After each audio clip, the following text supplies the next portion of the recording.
कृष्ण काव्यधारा की विशेषताएं या कृष्णाश्रयी काव्यधारा की विशेषताएं।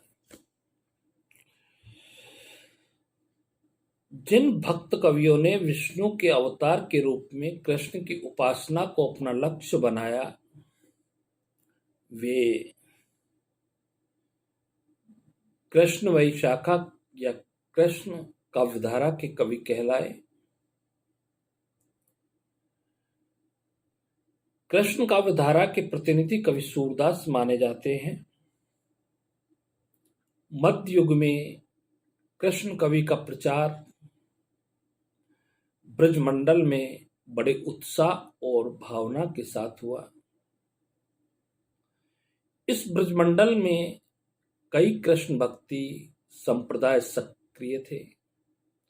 उनमें वल्लभ, निम्बार्क, राधा वल्लभ, हरिदासी, सखी संप्रदाय जिसे कहते हैं, और चैतन्य जिसे गौड़ी संप्रदाय कहते हैं, विशेष रूप से उल्लेखनीय है। इन संप्रदायों से जुड़े ढेर सारे कवि कृष्ण काव्य रचे गए थे, लेकिन जो समर्थ कवि कृष्ण काव्य को एक लोकप्रिय काव्य आंदोलन के रूप में प्रतिष्ठित किया गया, वे सभी वल्लभ संप्रदाय से जुड़े थे। वल्लभ संप्रदाय का दार्शनिक सिद्धांत शुद्धाद्वैतवाद तथा साधना मार्ग पुष्टि मार्ग कहलाता है। पुष्टि मार्ग का आधार ग्रंथ भागवत, श्रीमद् भागवत है। पुष्टि मार्ग में वल्लभाचार्य ने 4 कवियों सूरदास, कुंभनदास, परमानंददास, कृष्णदास को दीक्षित किया।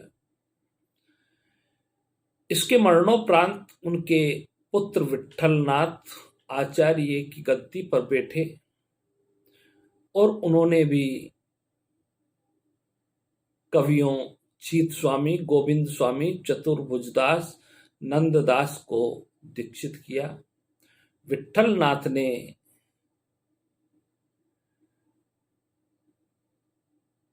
इन दीक्षित कवियों को मिलाकर अष्टछाप की स्थापना 1565 ईस्वी में की। सूरदास इसमें सर्व प्रमुख हैं और उन्हें अष्टछाप का जहाज कहा जाता है। निम्बार्क संप्रदाय से जुड़े कवि वे थे श्री भट्ट, हरिव्यास देव। राधा वल्लभ संप्रदाय से संबद्ध कवि हित हरिवंश थे। हरिदासी संप्रदाय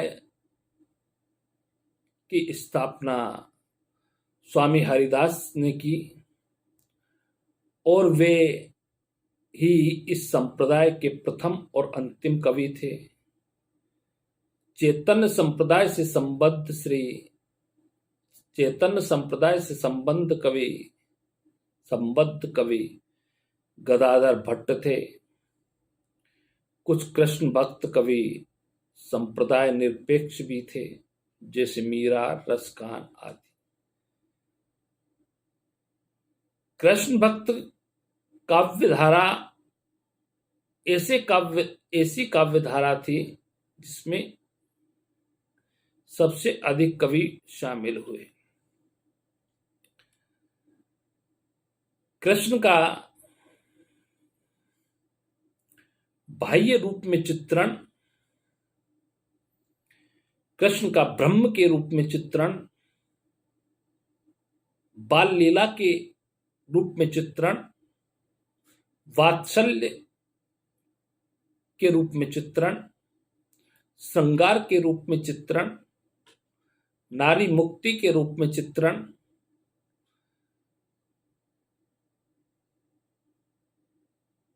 सामान्यता पर बल देना, आश्रित का विरोध करना, लोक संस्कृति पर बल, लोक संग्रह,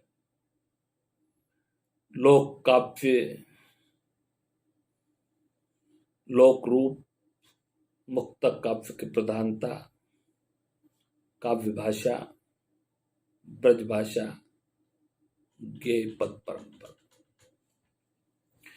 वात्सल्य रस का उद्गम, माता पिता की जो ममता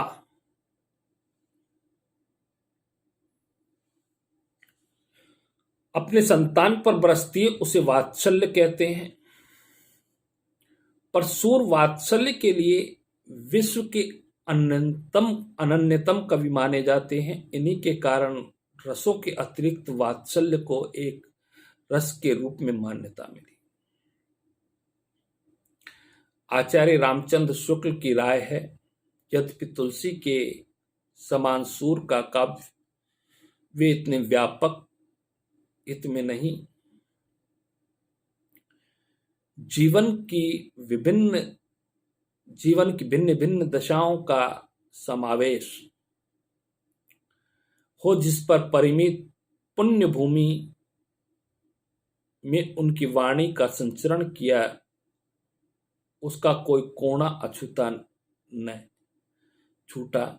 श्रृंगार और वात्सल्य के क्षेत्र में जहां तक इनकी दृष्टि पहुंची, वहां तक और किसी कवि की नहीं। इन दोनों क्षेत्रों में तो महाकवि ने मानो औरों के लिए कुछ छोड़ा ही नहीं।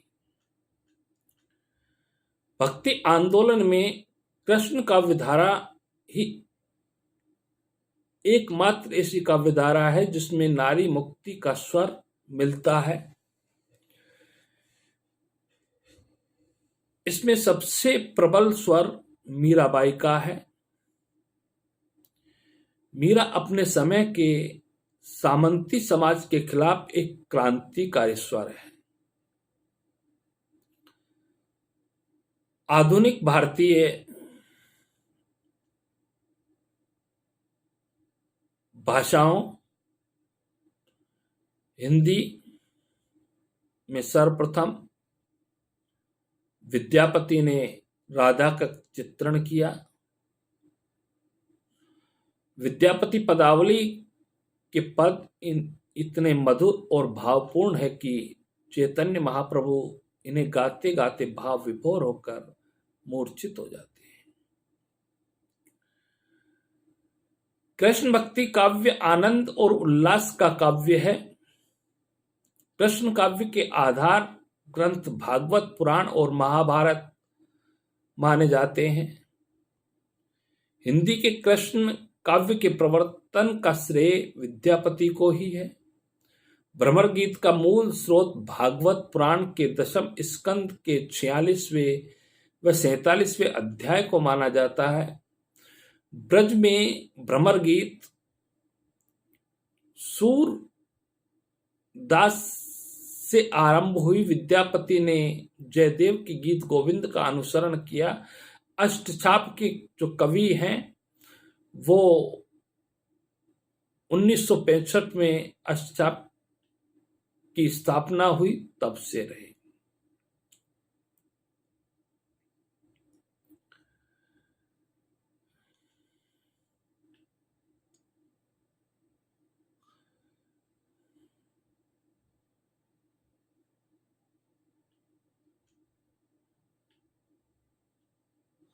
सूरदास, कुंभन दास, नंद दास,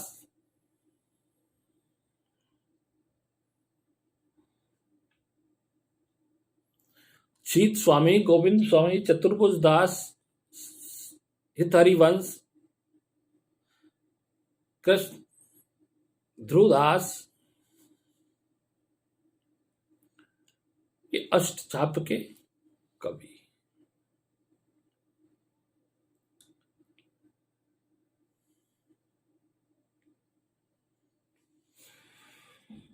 सूरदास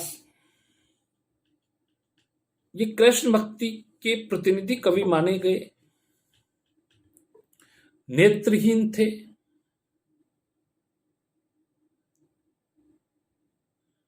जन्म 1478 में हुआ। तथा मृत्यु 1573 में हुई। इनके पद गेय हैं। इनकी रचनाएं 3 पुस्तकों में संकलित है। सूर सारावली, इसमें 1103 पद हैं। साहित्य लहरी, सूरसागर में 12 स्कंद हैं और 1.25 लाख पद थे, किंतु अब 45,000 ही पद ही मिलते हैं। इसका आधार श्रीमद् भागवत पुराण है।